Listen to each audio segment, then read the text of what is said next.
Nastrave, I know that one. I also know rakia. I have a really good story. As I lived in Sofia for about 6 months last year and this year, and I would always walk up and down the stairs. And some of you have heard this joke before. But I walked up and down the stairs, and it was really a door that looked like you should push it, but I kept pulling it. And then I broke the magnetic swipe every day. And don't tell this to like DevExpress and the Telerik competitors, because they could just easily break in the building and then steal all of our intellectual property. So they got tired of me so they put up a sign in Bulgarian that said pull, or push, or whatever it was. And I don't read Bulgarian. So eventually by going drasti to the cleaning lady every day, apparently that's not how you say drasti. It's zadrasti or something like that. So apparently I screwed up. So eventually they put it up in English and I started complying. So it was, my Bulgarian leaves a lot to be desired. So we have a couple empty seats. So if you guys can defrag a little bit the hard drive or defrag the space, and someone standing, anyone with an empty seat next to them, raise their hand. For someone who's standing, you have empty seats and you're not raising your hand. Anyone with an empty seat, just quick raise your hand. And all right, so if anyone's standing or just coming in a little late, we'll do that. So I just want to thank you all for coming back. Everyone enjoyed the keynote so far? Yes? That's all we get? All that effort? Bring all these Microsoft rock stars in. So I just want to quick hand it over to Jesse Liberty. He is an evangelist for Windows Phone 7. Are we calling it Windows Phone 7 or 7.5? Windows Phone. Jesse Liberty, ladies and gentlemen.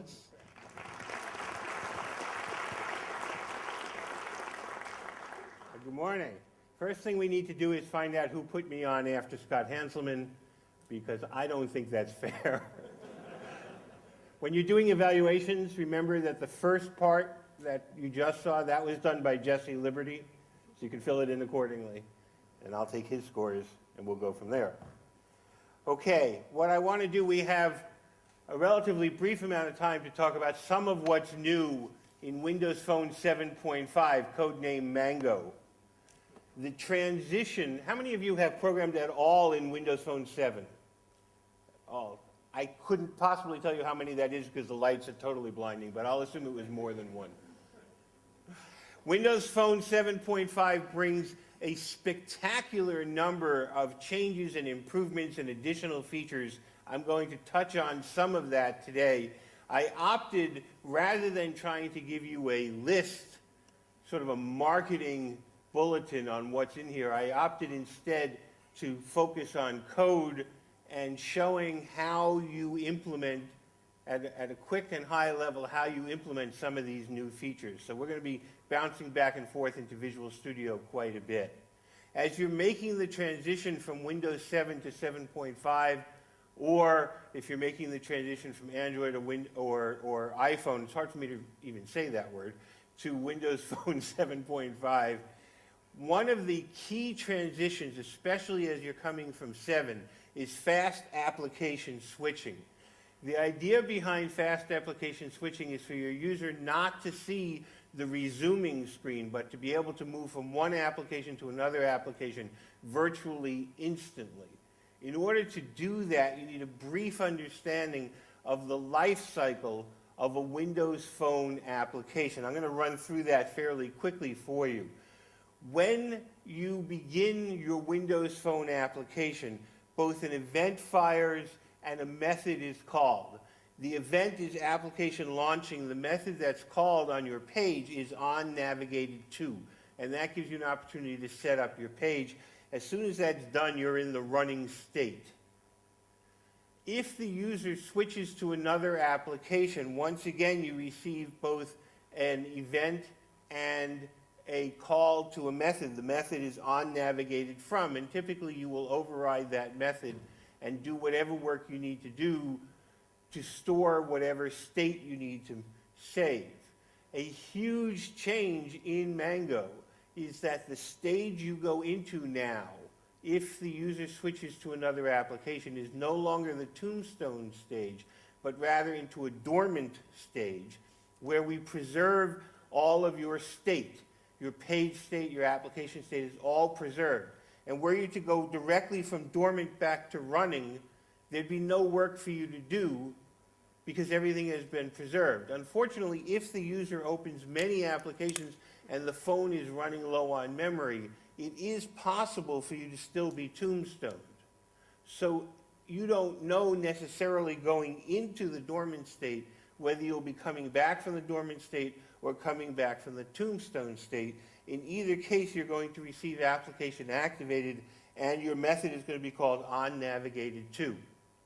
The key to making this work is that on the way in to the dormant state, in the onNavigated_from method, you are going to store away your state in case you need it. On the way back out to the running state, in the onNavigated_to method, remember the page is being navigated to, you're coming back, you're going to determine, am I coming from the dormant state or the tombstone state? If you're coming from the tombstone state, you'll do what you always did, which is to restore the state of the page. If you're coming back from the dormant state, you'll do nothing, and you will be restored instantly. And that is the key to fast application switching. Let's take a really quick look at what that looks like in code by switching over to Visual Studio and creating a new project. And where is my... That's not what I want. There we go. Well, that's interesting. Okay, here we go. Okay.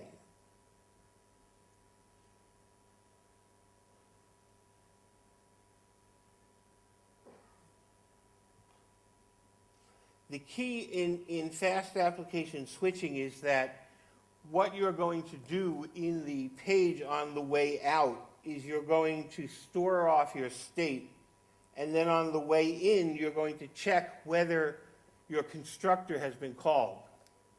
I'm going to talk you through this rather than walking you through this because I think that'll make the timing a little bit better and not get us caught up in creating this application. When you return from the dormant state, your constructor is not called, so it's easy to put a flag into the constructor as to whether you have been restored or not, and then on the navigated to method, you're going to check that flag, and if that flag is true, that is, you've gone through the constructor, then you know you've either come here from a new page or because you were tombstoned. Otherwise, you're going to not need to restore that state.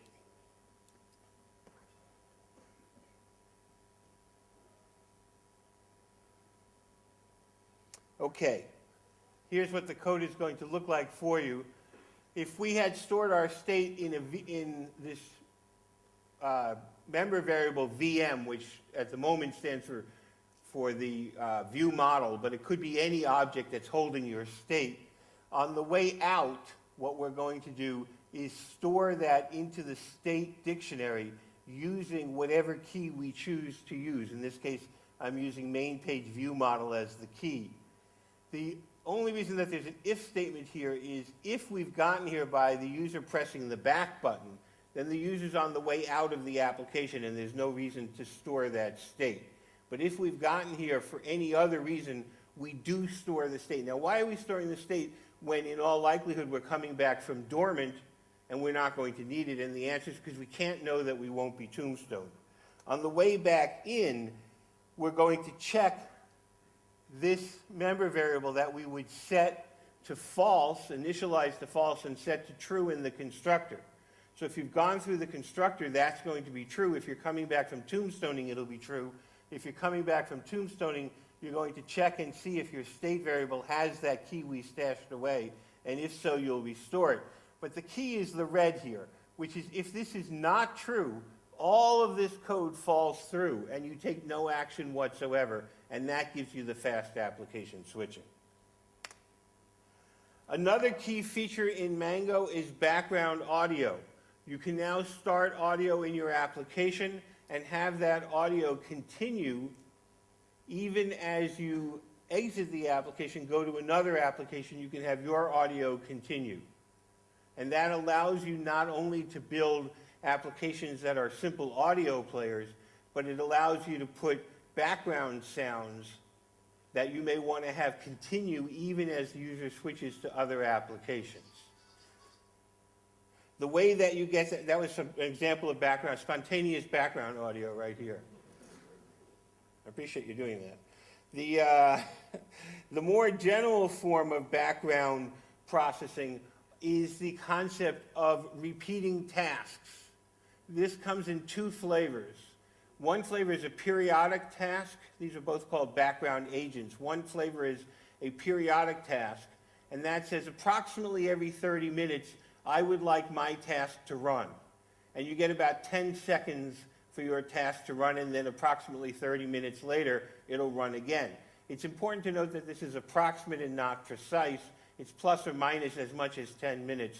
So what you want is something that you want to run periodically, but you're not looking for precision as to exactly when it runs. So examples of places where you might use that include things like you're building a Twitter application and you'd like to update your tiles as new messages come in. You can imagine any number of places where you want to do updates on a periodic basis. That periodic task is going to help you with that. Let's actually build one of those from scratch by saying new project. And we're going to create a Windows Phone application, and what we'll do is we'll call this periodic task, but only if I get my typing right.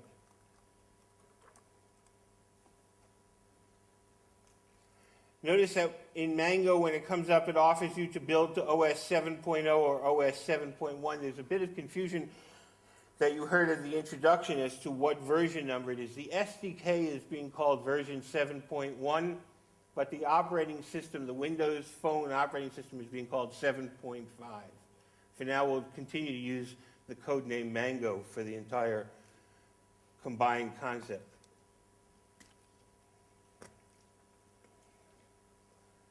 What we want to do is say OK to that. Where are my snippets not showing up? They're not showing up on there either, are they? Bear with me for 1 second while we work out the VGA madness here. Okay. So here's my new periodic task application that I'm going to build. What I want to do is add a stack panel into my XAML. And one of the questions that has come up for a very long time in the last few months has been, so are we Silverlight programmers? Are we Windows Phone programmers? What's going on with that? And how does that imply for Windows Phone? And what does that imply for Windows 8? And my answer, and I think that this answer is becoming very, very popular, is that we are now all XAML programmers. That XAML is the interesting part. The declarative programming that comes with XAML is the exciting and interesting part. So let's come in here to the XAML where we have the grid and add to that grid a stack panel. So I'm going to split my grid right here, and rather than making you watch me type, I'll drag that stack panel into place. What that stack panel looks like, we can see right here.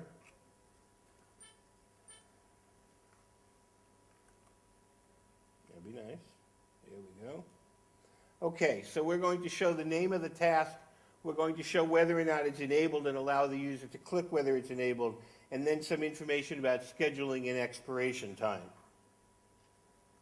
Let me show you how you build that. The first thing that you're going to do is to create a new project. And this pattern you'll find throughout all of the background processing. You create a new project, and you'll see that there's a template right here for Windows Phone scheduled task. Let's go ahead and create that. And then in the original foreground application, we'll go into references, and we'll add a reference to our new background task by going to the projects window and just saying OK. And that adds a reference in. So now our foreground application has a reference to the scheduling application. In the foreground application, we're now going to declare the periodic tasks that we want to create. So let's make that a member variable of the foreground application by going to the code behind file. So we need to go to mainpage.xaml.cs. And in here, I love this comment that this is the constructor. This is one of those comments that if you don't know it already, the comment can't possibly help. We'll take that out, and instead we'll declare the periodic agent. The periodic task requires a using statement, and I hope you're all familiar with this great feature of Visual Studio where you hit Control dot and nothing happens whatsoever.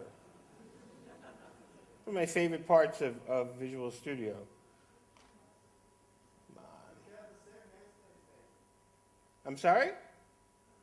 We're going to do debugging by mob.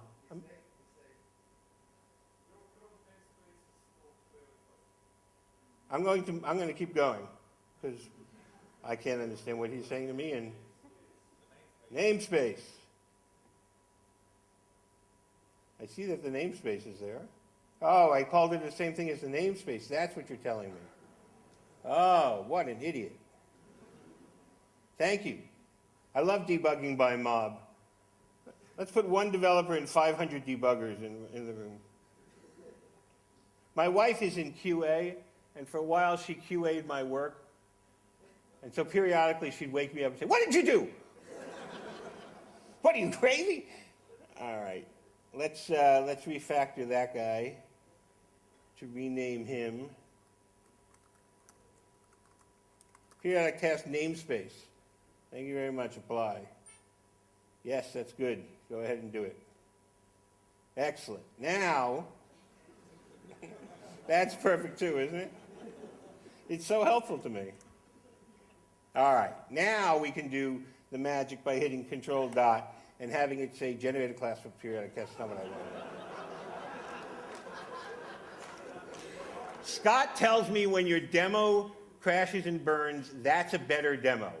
So I'm doing well, starting out ahead.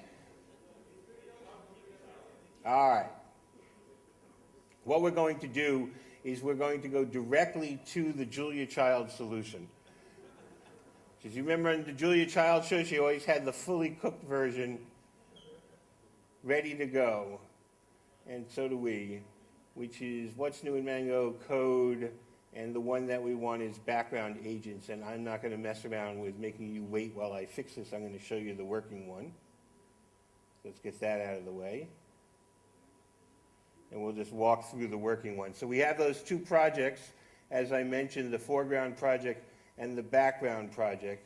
And in the foreground project, in mainpage.xaml.cs, we declare a periodic task, we declare a name for the periodic task, and then we create event handlers for when the periodic box is checked, it calls start periodic agent, and when it's unchecked, it calls remove agent. Remove agent is a little method that I wrote right here. Let's take a look at it. And all that does is it calls the scheduled action service and says remove, and you pass in the name of that periodic agent. When you check the box, we're going to create a new one. Now, because you cannot edit a periodic task, what you need to do is remove the old one and create a new one. The way you do that is you do a find on the name of the periodic task. And if that's not null, then it exists, and so we remove it, and then we create a new one, and we give it a description so that it'll show up in the user's list of background tasks. And then we put into a try-catch block, adding that to the scheduled action service, and then setting the periodic task as the data context for that form so that that information will be bound to the form. And then here's a nice little additional feature. We set a define for debug agent, and if that is defined, which it is at the top of this page, we can call launch for test. And if we're in debugging, we just give it the name of the task and how long we want to expire before that task is run. So rather than having to wait 30 minutes, which would have made a tough demo, I've set it for 20 seconds.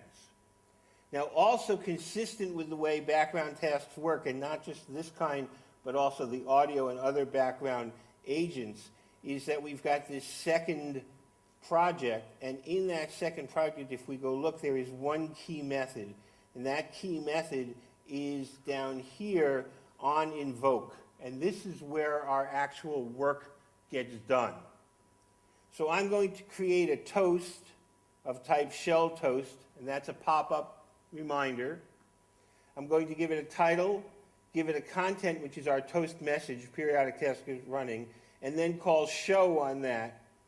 That is the work that's going to happen periodically. So the relationship is the foreground application sets up the periodic task, and then your background project has this onInvoke method that will be invoked periodically, usually every 30 minutes. We can run this application.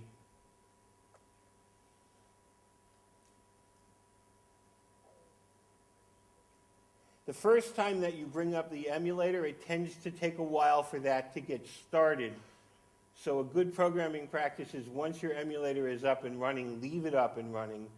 Stop debugging or back out of your application, but leave the emulator up, and you save this startup time. Now, I carefully timed that explanation so that it would fill the time it took for the emulator to begin.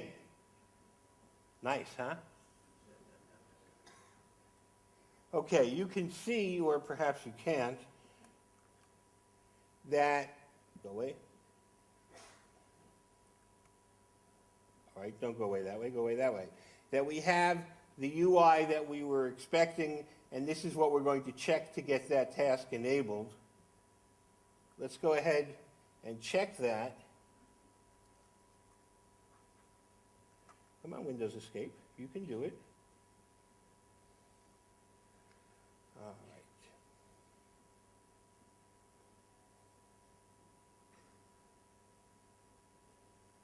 We'll go ahead and check that periodic agent, and then we can go ahead and do something else.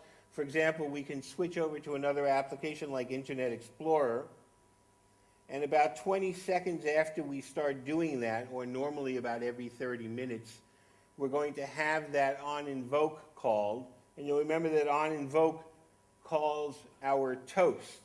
Now, another innovation in Mango is that toast now has deep linking, which means that when this comes up, and here's our background agent sample has popped up, I can dismiss this, and then 20 or 30 seconds from now it'll come back, or I can click on that, and it will deep link back into the application from which I called it. So those are a couple new features that are critical in Mango phone programming. Let's go back here. So we have that new toast notification. We also have background file transfers that allow you to transfer large files in the background. And the second kind of periodic task, which we didn't look at, is resource-intensive tasks, where rather than getting 10 seconds, you're going to need a substantial amount of time and resources. And the restriction on that is that your phone needs to be plugged into wall current, and you need to be off the cellular network. You need to be getting your data from, notice my periodic task is still popping up every 20 or 30 seconds, even though I have closed the application. What I'm going to need to do is close the emulator to get that to stop. Another nice and very useful feature in Windows Phone Mango is the ability to set reminders and alerts with a timer. This is incredibly simple to do. All you need to do is to create a reminder instance, give it a name, set the title, set the content, tell it when you want it to begin. In this case, I'm saying 10 seconds from now. And here you can give it a navigation URI deep into your application. So you need not come back to the page that set the reminder. You can go to any page in your application when that reminder is invoked. Let's take a quick look at what that looks like. By closing this application and opening up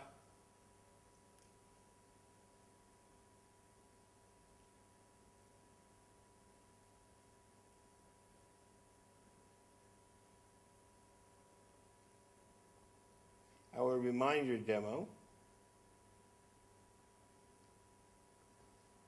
And while that opens in my super fast laptop,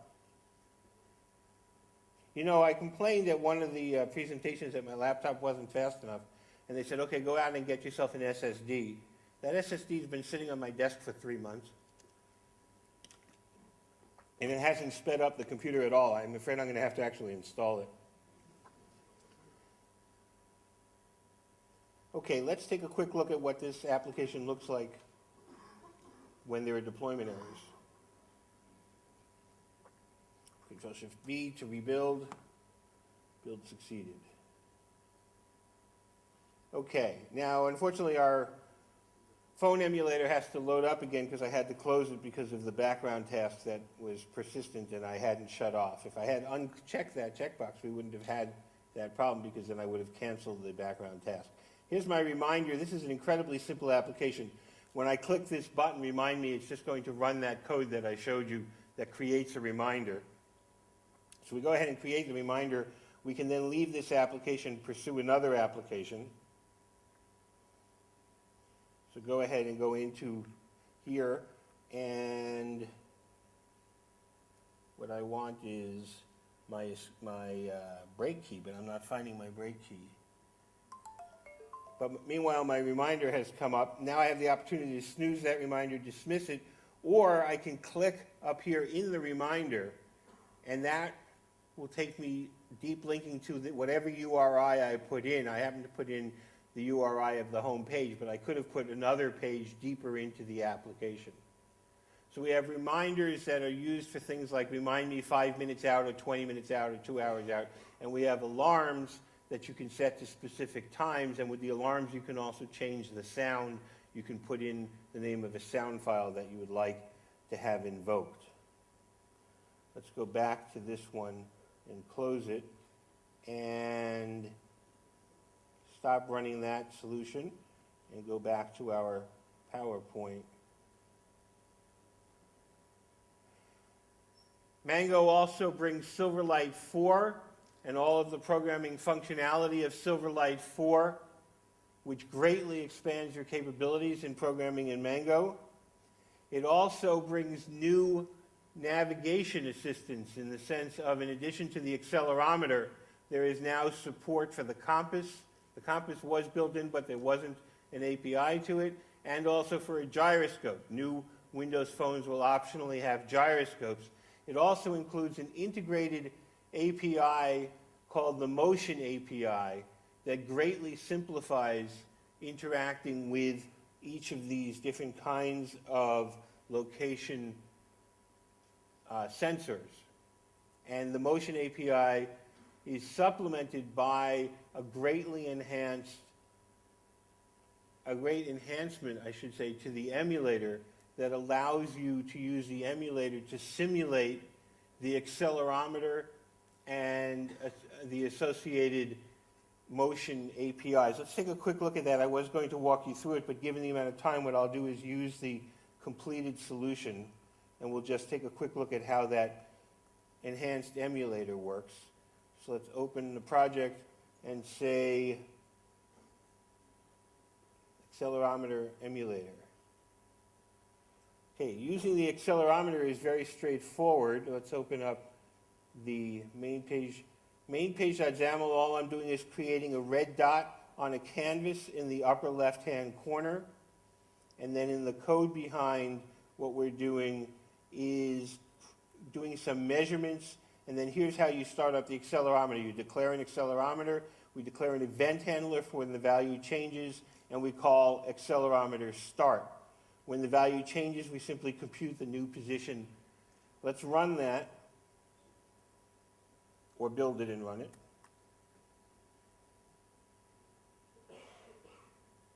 And here's the key piece, is that I can now go to this chevron on the emulator and open up a supplementary emulator and grab that dot that's represented on here on the emulator and emulate moving the phone in all dimensions and see what impact that's going to have on my application.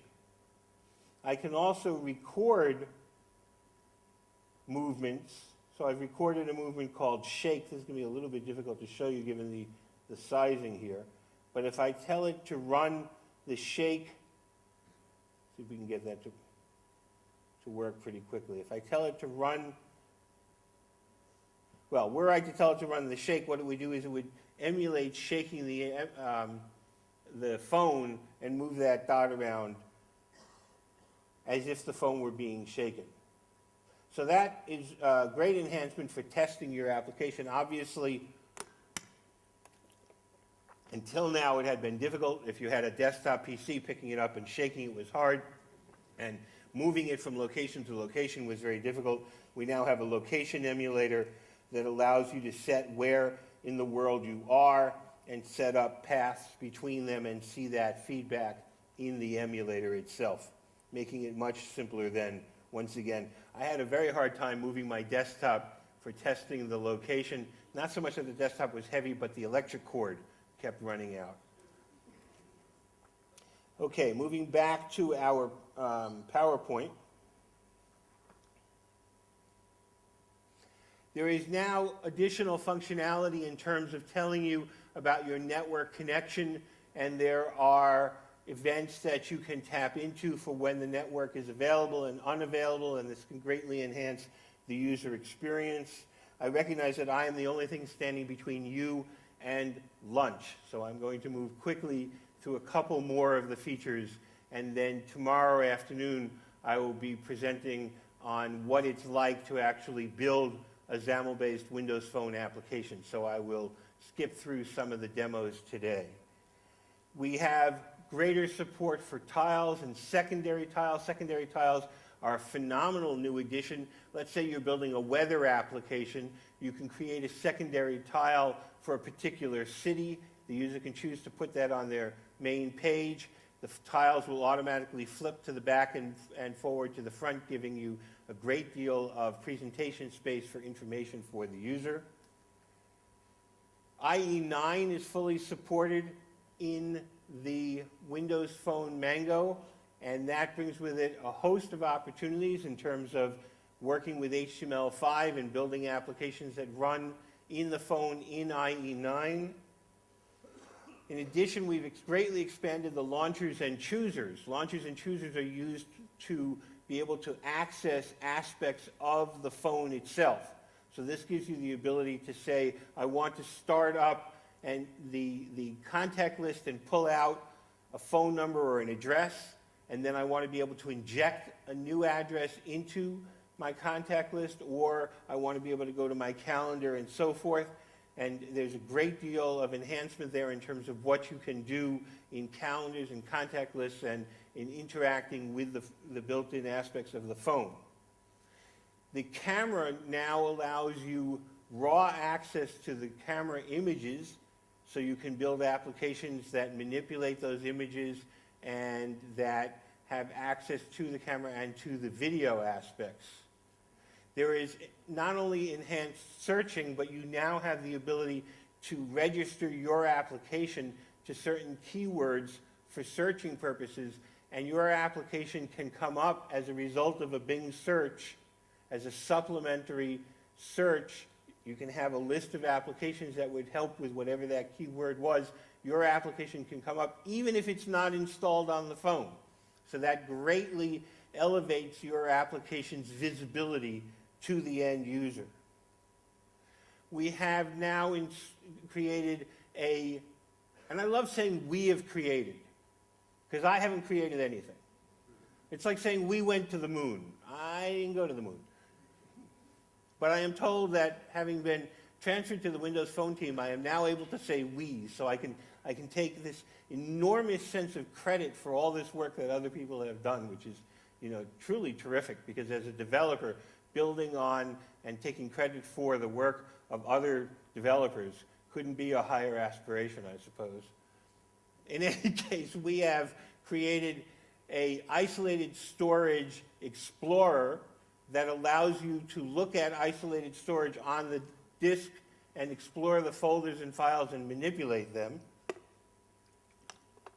And a much requested feature is that we now have a built-in database based upon SQL CE, so you can do full relational database mapping using link to SQL. Here, here, I agree. And the syntax for that is standard link to SQL, and so the work that you do in other databases can be transferred over fairly readily. There's quite a bit more, but I note that it is noon, and I don't want to keep you from your lunch, so I'm looking forward to talking with you tomorrow on a more concrete basis. Thank you very much. You've been incredibly patient. I appreciate it.